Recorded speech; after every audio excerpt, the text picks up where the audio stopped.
O Colégio Estadual Presidente Vargas não era conhecido por receber alunos novos no meio do ano letivo.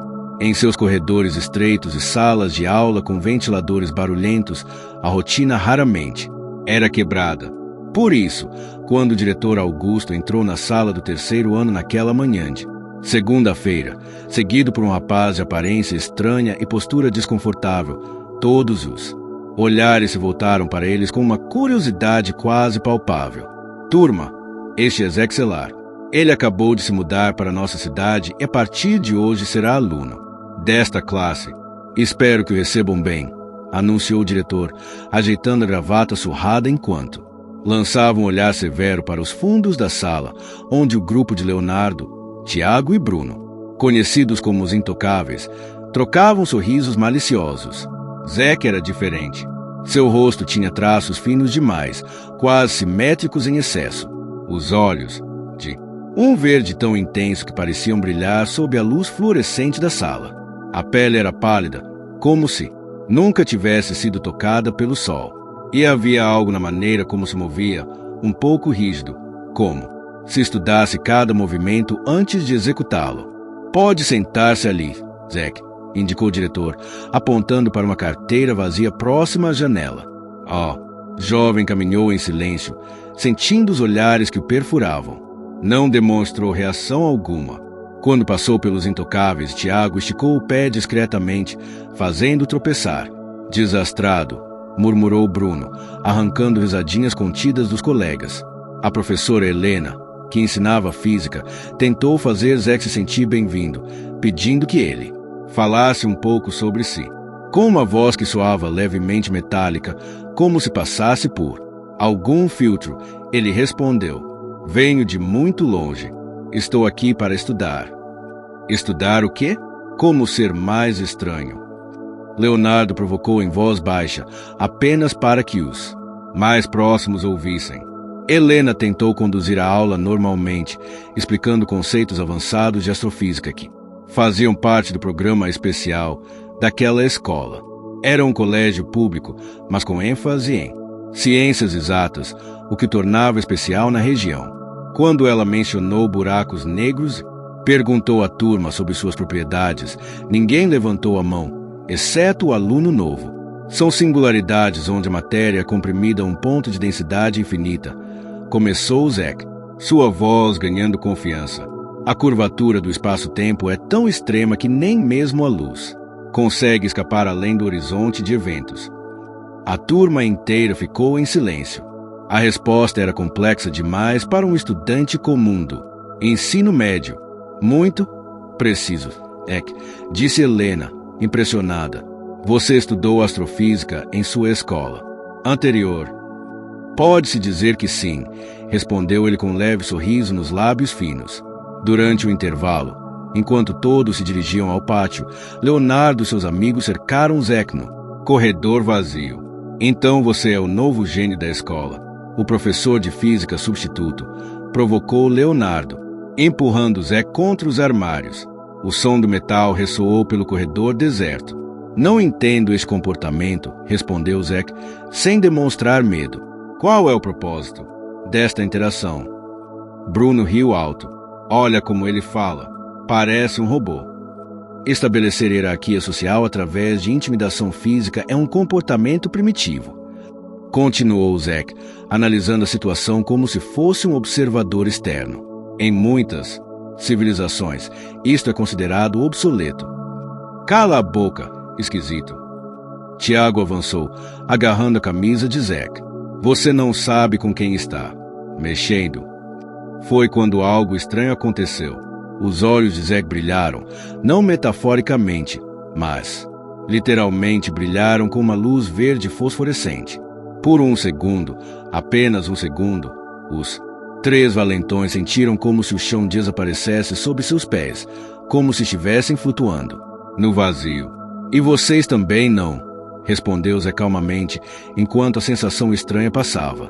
Desconcertados, os três se afastaram, atribuindo a tontura súbita ao calor do dia ou à fome. Mas algo havia mudado. Uma semente de inquietação havia sido plantada. Na aula de química, Zack demonstrou novamente conhecimento surpreendente sobre compostos que nem mesmo o professor conhecia.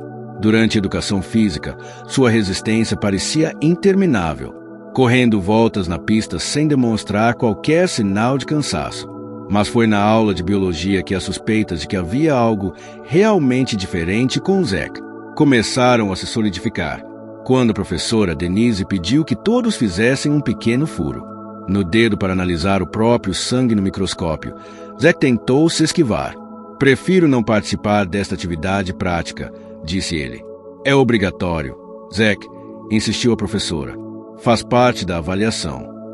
Quando ela se afastou, Leonardo, que estava sentado na bancada ao lado, rapidamente pegou o alfinete esterilizado e espetou a mão de Zack. "Ops, desculpe", disse com falso arrependimento. Mas não foi sangue vermelho que surgiu do pequeno ferimento. Foi um líquido azul brilhante que pareceu absorver toda a luz ao redor antes de Zack cobrir rapidamente com um lenço que tirou do bolso. "O que foi isso?" Leonardo perguntou, genuinamente assustado. "Nada que deva preocupá-lo", respondeu Zack, com um tom que soava vagamente ameaçador. Leonardo contou aos amigos o que viu, mas eles não acreditaram. "Deve ter sido algum truque", disse Bruno, embora sua voz traísse a incerteza. Naquela noite, enquanto a cidade dormia, Zack subiu ao terraço do pequeno apartamento onde morava sozinho. Olhou para o céu estrelado, levantou o que parecia ser um pequeno dispositivo metálico. Uma luz pulsante emanava dele enquanto Zack falava em uma linguagem incompreensível. Aos ouvidos humanos, uma série de cliques e zumbidos que pareciam dialogar com as próprias estrelas. Relatório inicial da missão. A infiltração foi bem sucedida, mas há complicações. Alguns dos espécimes locais demonstram um comportamento territorial agressivo. Continuarei a observação, conforme planejado. No dia seguinte, os intocáveis decidiram que era hora de dar uma lição no aluno novo. O plano era simples: atraí-lo para o antigo laboratório abandonado nos fundos da escola após as aulas, assustá-lo o suficiente para que ele entendesse seu lugar na hierarquia do colégio. Carla, a única garota da turma que havia tentado ser amigável com Zack, ouviu os planos e tentou alertá-lo durante o almoço. "Zack, os intocáveis estão planejando algo contra você depois da aula. É melhor você ir direto para casa hoje." Ele a olhou com aqueles olhos intensamente verdes. "Obrigado pela preocupação, Carla, mas talvez esta seja uma oportunidade para um entendimento mútuo. Você não conhece esses caras. Eles podem ser perigosos quando estão em grupo." Zack sorriu levemente. Perigo é um conceito relativo. Conforme planejado, após o último sinal, Leonardo abordou Zack fingindo arrependimento pelas provocações anteriores. "Ei, novato, queremos nos desculpar. Temos algo para te mostrar no laboratório velho. Um projeto de física que achamos que você vai curtir." Zack, parecendo perfeitamente ciente da armadilha, assentiu. "Ficarei feliz em ver." O laboratório abandonado era um lugar inquietante. Equipamentos obsoletos cobertos por lençóis empoeirados, vidraças quebradas por onde entrava o vento frio do entardecer e o cheiro de produtos químicos há muito esquecidos. Era o cenário perfeito para o que os intocáveis planejavam. Assim que fecharam a porta atrás de si, os três cercaram Zack. "Agora você vai aprender a não se achar mais esperto que todo mundo", ameaçou Leonardo, sacando uma faca pequena do bolso. Não pretendia machucar seriamente, apenas assustar, mas a presença da arma elevava a situação a um novo nível de perigo. "Essa é a sua definição de inteligência?", perguntou Zé calmamente. "A capacidade de ameaçar aqueles que são diferentes." "Cala a boca", gritou Tiago, empurrando Zé contra uma mesa coberta de equipamentos antigos. Impacto fez com que um frasco de vidro caísse e se quebrasse. Foi então que tudo mudou. A temperatura no laboratório pareceu cair drasticamente. As luzes, que mal funcionavam, começaram a piscar de forma errática. E Zack começou a mudar. Sua pele pálida agora emanava um brilho suave, azulado. Os olhos não eram mais apenas verdes, eram duas esferas de energia pura. Eu tentei me adaptar, disse ele, sua voz agora claramente não humana, reverberando como se várias vozes falassem em uníssono. Tentei estudar sua espécie sem interferência, mas vocês tornam isso difícil. Os três rapazes recuaram, o medo agora evidente em seus rostos. Leonardo deixou cair a faca, que fez um som metálico ao atingir o chão. Oh, o que você é! Gaguejou Bruno.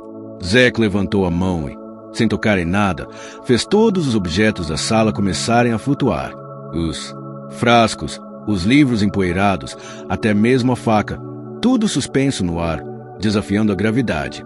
Venho de um mundo tão distante que seu nome não pode ser pronunciado em sua língua. Estou aqui como observador, para aprender sobre sua espécie, para determinar se estão prontos. Prontos para quê? Perguntou Leonardo, sua voz quase um sussurro. Para não estarem mais sozinhos no universo, respondeu Zack. Um a um, os objetos flutuantes retornaram suavemente aos seus lugares. A temperatura voltou ao normal, e Zack, gradualmente, reassumiu sua aparência quase humana. Não vou machucá-los, disse ele, agora com sua voz normal, embora ainda carregada de uma autoridade que não estava lá antes. Não é meu propósito, mas sugiro que reconsiderem como tratam aqueles que são diferentes. No vasto universo, ser diferente é a única constante. Naquele momento, a porta do laboratório se abriu com um estrondo. Era Carla, acompanhada pela professora Helena. O que está acontecendo aqui? Exigiu saber a professora, olhando para os 4 alunos. Os intocáveis estavam pálidos, ainda em estado de choque. Foi Zé quem respondeu, com uma tranquilidade desconcertante. Apenas uma discussão sobre perspectivas diferentes. Professora, acho que chegamos a um entendimento. Helena olhou desconfiada para os rostos assustados dos 3 valentões. É verdade, meninos? Eles assentiram em silêncio, incapazes de articular o que haviam testemunhado. Bem, então saiam daqui. Este lugar está interditado por motivos de segurança. Enquanto saíam, Carla se aproximou de Zack. Está tudo bem? Eles te machucaram. Estou perfeitamente bem, respondeu ele com um sorriso gentil. Na verdade, acho que acabei de fazer alguns novos amigos. Nos dias que se seguiram, uma transformação notável ocorreu no Colégio Estadual Presidente Vargas. Os intocáveis não apenas pararam de intimidar Zack, mas começaram a tratá-lo com um respeito que beirava a reverência. Quando outros alunos perguntavam o que havia acontecido, eles simplesmente diziam que havia um ganho perspectiva. Leonardo, o mais afetado pela experiência, começou a frequentar a biblioteca após as aulas, devorando livros sobre astronomia e física quântica. Bruno usou suas habilidades com computadores, antes utilizadas para prejudicar colegas, para criar um clube de ciências. E Tiago, o mais atlético dos 3, começou a usar sua influência para defender alunos que antes seriam alvos de bullying. Zack observava essas mudanças com interesse científico, fazendo anotações mentais para seus relatórios noturnos enviados às estrelas. Talvez, pensava ele, essa pequena amostra da humanidade pudesse ser representativa de um potencial maior. Talvez houvesse esperança para esta espécie, jovem e impetuosa. Numa noite estrelada, 2 meses após sua chegada, Zack estava novamente no terraço de seu apartamento. Desta vez, Carla estava com ele. Depois do incidente no laboratório, ela havia se aproximado mais, curiosa sobre quem ou o que ele realmente era. Zack não revelou tudo, mas compartilhou o suficiente para que ela entendesse a importância de sua missão. Então, qual será seu relatório final? Perguntou ela, olhando para o céu noturno, imaginando qual daqueles pontos brilhantes poderia ser o lar distante de Zack. Que há mais na humanidade do que inicialmente avaliamos, respondeu ele, seus olhos refletindo as estrelas de uma forma que olhos humanos jamais poderiam. Que vocês são capazes de mudança e crescimento a uma velocidade impressionante. Isso é bom. É promissor, disse ele com um sorriso suave. No universo, as espécies que sobrevivem não são necessariamente as mais fortes ou inteligentes, mas as que melhor se adaptam e evoluem. Carla absorveu essas palavras, sentindo seu peso. Você vai ficar ou precisa voltar? Zack olhou para o dispositivo em sua mão, onde uma luz azul pulsava gentilmente. Minha missão ainda não está completa. Há muito mais para aprender sobre vocês. E talvez... Ele fez uma pausa, olhando para a cidade abaixo. Talvez haja muito que possamos aprender uns com os outros. Na escola, a lenda do aluno alienígena permaneceu como um segredo compartilhado pelos intocáveis e por Carla. Para o resto dos estudantes, Zack era apenas um novato estranho que, de alguma forma, havia conquistado o respeito dos valentões da escola e se tornado um dos alunos mais brilhantes da história do colégio. E assim, enquanto a Terra continuava sua jornada pelo espaço, um observador de outro mundo caminhava entre humanos, aprendendo suas fragilidades e forças, seus medos e esperanças. Talvez, quando o momento certo chegasse, ele ajudaria a preparar o caminho para um encontro que mudaria para sempre o destino da humanidade. Porque, às vezes, as lições mais importantes vêm das fontes mais inesperadas, até mesmo de um aluno novo que todos pensavam ser apenas mais um alvo fácil para intimidação, sem imaginar que, nas profundezas do cosmos, seu nome era pronunciado com reverência por civilizações que existiam muito antes do primeiro humano olhar para as estrelas e se perguntar: estamos sozinhos? A resposta, como Zack bem sabia, era definitivamente não.